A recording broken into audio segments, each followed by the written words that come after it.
Supreme court ने प्रदूषण पर लगाई राज्य सरकारों को फटकार, कहा प्रदूषण पर क्या कर रहे हैं आप। सुप्रीम कोर्ट ने राज्य सरकारों को डांटा, कहा कि मुद्दों को क्यों भटका रहे हैं, प्रदूषण पर क्या काम किया है ये बताएं। पराली को लेकर भी सुप्रीम कोर्ट ने पूछा कि किसानों को मशीन क्यों नहीं मुहैया कराई जाती। सीजेआई ने दिल्ली सरकार से पूछा कि दिल्ली में प्रदूषण पर हद हो गई है, साफ साफ बताइए कितनी सफाई मशीनें हैं।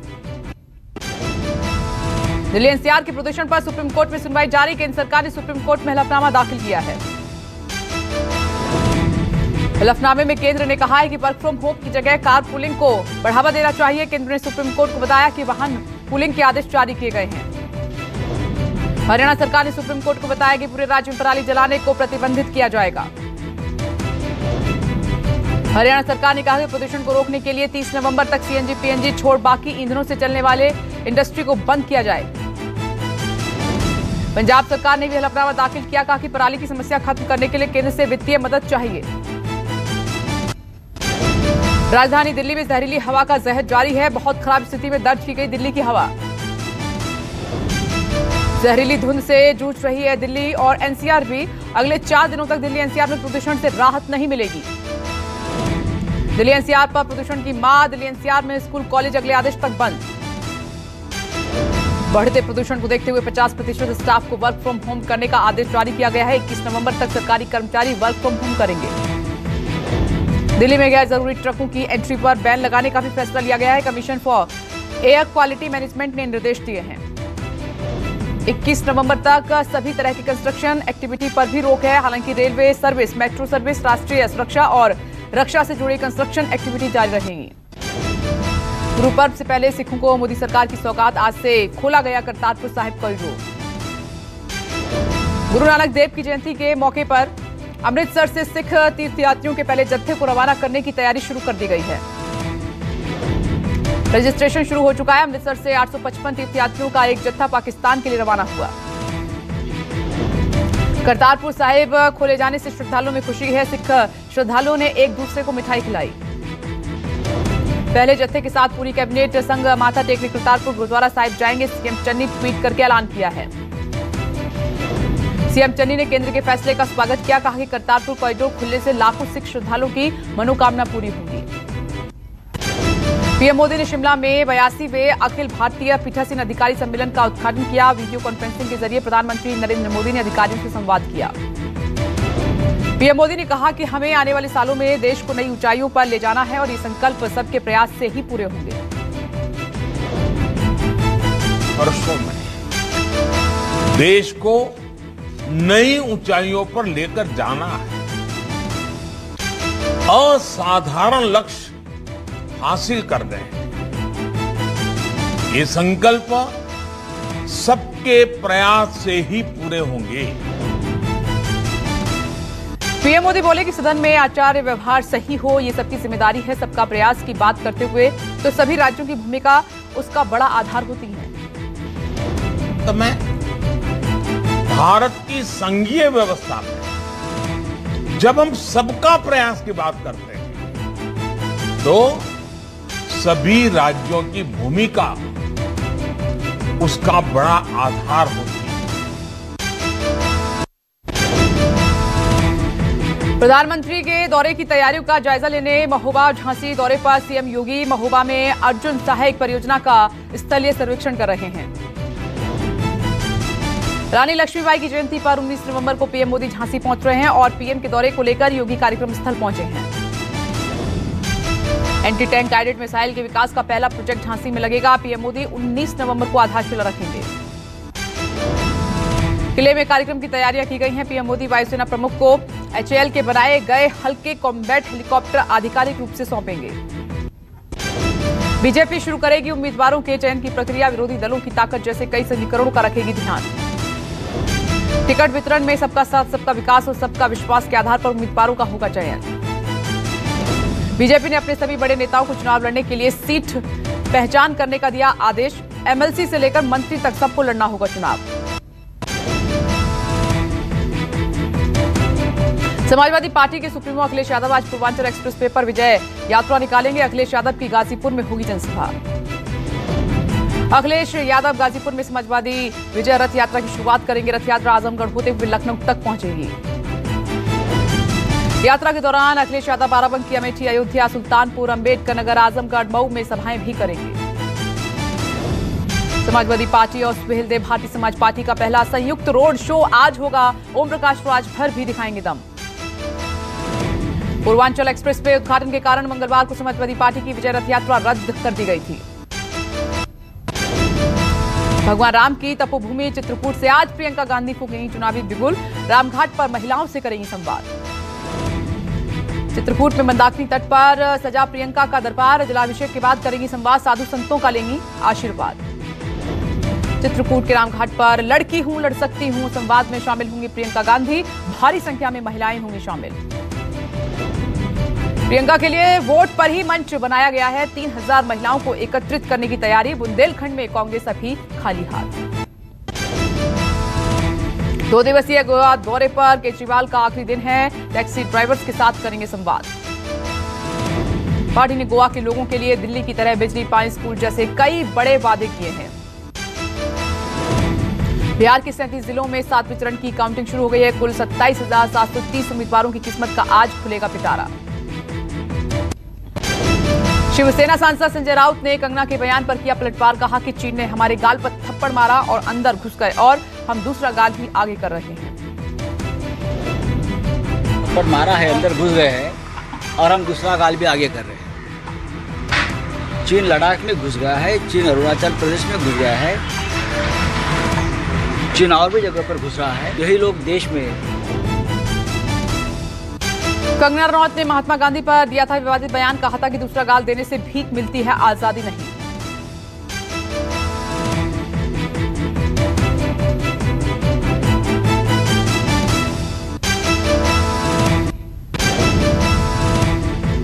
संजय राउत ने बीजेपी पर साधा निशाना। कहा कि देश को सबसे ज्यादा नकली हिंदुओं से खतरा।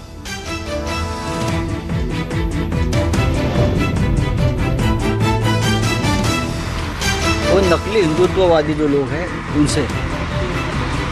यही लोग देश में जब चुनाव आते हैं तो हिंदू मुसलमान इशू खड़ा करते हैं। यही लोग देश में।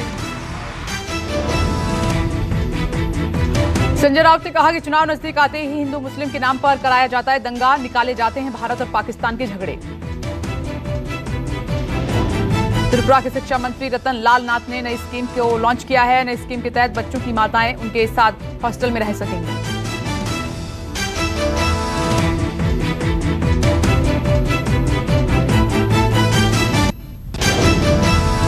लखीमपुर हिंसा मामले में सुप्रीम कोर्ट में आज फिर सुनवाई है। कोर्ट मामले की जांच की निगरानी के लिए जज की नियुक्ति पर लेगा फैसला। पिछली सुनवाई के दौरान सुप्रीम कोर्ट ने साफ कहा था कि जांच कर रही एसआईटी की टीम पर भरोसा नहीं। मध्य प्रदेश के सीहोर में सचिन तेंदुलकर ने नलपुर और सेवनिया गांव का किया दौरा और फाउंडेशन की मदद से बन रहे स्कूलों में बच्चों से मिले हैं। भगिनी निवेदिता विद्यापीठ के कार्यक्रम में हिस्सा लेने के बाद तेंदुलकर पहुंचे रामकृष्ण विवेकानंद सेवा कुटीर विद्यालय। बच्चों के साथ की बातचीत और क्रिकेट भी खेला। भोपाल पहुंचे सचिन तेंदुलकर ने सीएम शिवराज से मुलाकात की है और मिलने के बाद देर शाम मुंबई के लिए रवाना हुए। एक दिन की राहत के बाद आदेश में फिर 10,000 से ज्यादा कोरोना के नए मरीज मिले हैं। 24 घंटे में 301 लोगों की मौत हो गई है। देश में अब एक्टिव मामलों की संख्या 1,28,000 हुई है। करीब 1.5 साल बाद एक्टिव मरीजों का आंकड़ा कम हुआ। केरल में कोरोना संक्रमण के 5,516 नए मरीज मिले हैं। तमाम कोशिशों के बावजूद संक्रमण काबू में नहीं। देश में अब तक 113 करोड़ से ज्यादा वैक्सीन की खुराक दी जा चुकी है। पिछले एक दिन में 67 लाख से ज्यादा टीके लगे हैं। महाराष्ट्र के मुस्लिम बाहुल इलाके में टीके लगवाने को लेकर जागरूक करेंगे सलमान खान और महाराष्ट्र के स्वास्थ्य मंत्री ने सलमान खान से संपर्क किया है। महाराष्ट्र के स्वास्थ्य मंत्री राजेश टोपे ने कहा है कि एक्ट्रेस और धार्मिक गुरुओं की बात लोग सुनते हैं, इसलिए सलमान खान की मदद ली जाएगी। जम्मू में आज से लागू होगा नाइट कर्फ्यू। रात 10 बजे से सुबह 6 बजे तक रहेगी पाबंदी। जम्मू में हाल ही के दिनों में कोरोना संक्रमण बढ़ा है, जिसके बाद 17 नवंबर यानी कि आज से सख्ती बढ़ाई गई। लाखों घरेलू हवाई यात्रियों के लिए अच्छी खबर है कि अब सभी फ्लाइट में खाना पीना, न्यूज़पेपर जैसी सुविधाएं देने की एयरलाइंस को परमिशन मिल गई है। कोरोना के चलते 15 अप्रैल को उन सभी फ्लाइट में खान पान के वितरण पर रोक लगा दी गई थी, जो 2 घंटे या उससे कम अवधि की थी। कानपुर के बाद उन्नाव में जीका वायरस का मरीज मिला है। उन्नाव के स्वास्थ्य विभाग में हड़कंप मचा हुआ है। संक्रमित के परिवार वाले आइसोलेट किए गए हैं और इलाके में छिड़काव किया जा रहा है। इंडिगो फ्लाइट में केंद्रीय मंत्री भागवत कराड़ ने बचाई यात्री की जान, पीएम मोदी ने तारीफ की। पीएम मोदी ने डॉक्टर कराड़ की तारीफ में ट्वीट किया, कहा कि दिल से डॉक्टर हमारे सहयोगी भागवत कराड़ ने किया शानदार काम। मुंबई जा रहे फ्लाइट में अचानक से यात्री की तबीयत बिगड़ी। यात्री ने बेचैनी की शिकायत की थी। सीबीएसई टर्म 1 की 10वीं की परीक्षाएं आज से शुरू। 10वीं की मुख्य परीक्षाओं की शुरुआत 30 नवंबर से होगी। 12वीं कक्षा के टर्म 1 की माइनर विषयों की परीक्षाएं कल से शुरू हो गई हैं और वहीं मुख्य विषयों की परीक्षाएं 1 दिसंबर से शुरू होंगी। अमेरिका ने अपने नागरिकों को भारत की यात्रा को लेकर एडवाइजरी जारी की है। एडवाइजरी में भारत पाकिस्तान सीमा पर न जाने को कहा गया है। यूएस विदेश मंत्रालय ने एडवाइजरी में अमेरिकी नागरिकों को आतंकवादी खतरों के लिए चेताया। पर्यटन स्थलों, परिवहन अड्डों, बाजार, मॉल में हमले की आशंका जताई है। दिल्ली, यूपी, हरियाणा समेत कई राज्यों में बारिश के आसार है। मौसम विभाग के मुताबिक देश के कई हिस्सों में बारिश और शीतलहर का अलर्ट है। मध्य महाराष्ट्र और तेलंगाना में कड़क सकती है बिजली। मौसम विभाग के मुताबिक आंध्र प्रदेश के तटीय इलाकों में हो सकती है भारी बारिश। पुडुचेरी में भी तूफान के साथ बारिश का अलर्ट है। मौसम विभाग की माने तो केरल में बारिश के आसार हैं। 11 साल बाद गुलाबी नगरी में आमने सामने भिड़ेंगे भारत न्यूजीलैंड। जयपुर के सवाई मानसिंह में होगा भारत न्यूजीलैंड का पहला T20 मुकाबला। यूपी के चंदौली में पटरी से उतरी मालगाड़ी, 8 डिब्बे डिरेल होने से कई ट्रेनों के रूट डायवर्ट किए गए हैं। भोपाल में जनजातीय और पर्वतीय विभाग ने चित्रकला और फोटो प्रदर्शनी का किया आयोजन। स्वतंत्रता सेनानियों के सम्मान में यह आयोजन हुआ है। मुंबई में बाला साहेब ठाकरे की पुण्यतिथि पर सैकड़ों लोगों ने शिवाजी पार्क में श्रद्धांजलि दी। यूपी एसटीएफ ने एसओजी और स्थानीय पुलिस की मदद से शाहजहांपुर में अंतर्राष्ट्रीय ड्रग्स तस्करों को गिरफ्तार किया है। तस्करों के पास से 120 करोड़ रुपए कीमत की चरस बरामद हुई है। नेपाल से तस्करी करके कई राज्यों में चरस की सप्लाई हुआ करती थी। पकड़े गए ड्रग्स तस्करों में एक टीचर स्कूल भी शामिल है। स्कूल में पढ़ाने के साथ करता था चरस की तस्करी।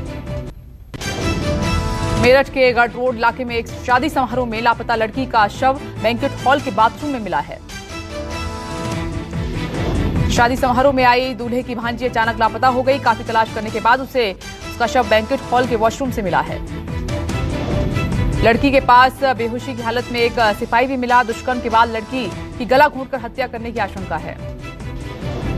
एमपी के इंदौर में पुलिस ने एक फ्लैट पर दबिश देकर सेक्स रैकेट चलाने के आरोप में 7 लोगों को गिरफ्तार किया है। गिरोह के लोग ऑनलाइन ग्राहकों से संपर्क किया करते थे। आरोपियों का नेटवर्क देश के कई राज्यों में था। बेलारूस के सीमा पर पोलैंड सेना के पत्थर फेंकने वाले प्रवासियों के खिलाफ वाटर कैनन का इस्तेमाल किया गया है। सैकड़ों की संख्या में सेना तैनात। कनाडा में बारिश के बाद भूस्खलन में फंसे मोटर व्हीकल चालकों का रेस्क्यू ऑपरेशन हेलीकॉप्टर से किया गया। वॉशिंगटन में बाढ़ से हाहाकार मचा हुआ है। भारी बारिश और बाढ़ से सैकड़ों परिवारों को घरों से बाहर निकलकर सुरक्षित स्थान पर पहुंचाया गया है निकालकर। युगांडा की राजधानी कंपाला में दूसरी बार हुआ बम विस्फोट और भयंकर बम विस्फोट में 3 लोगों की मौत, 33 लोग गंभीर रूप से घायल।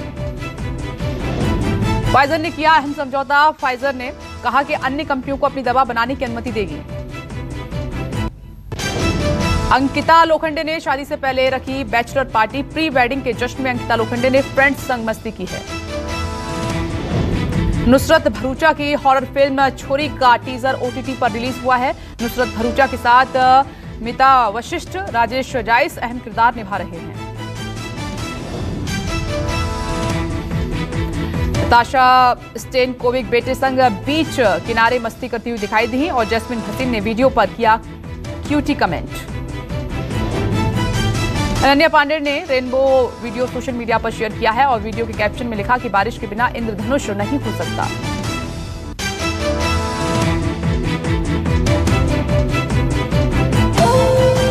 Presented by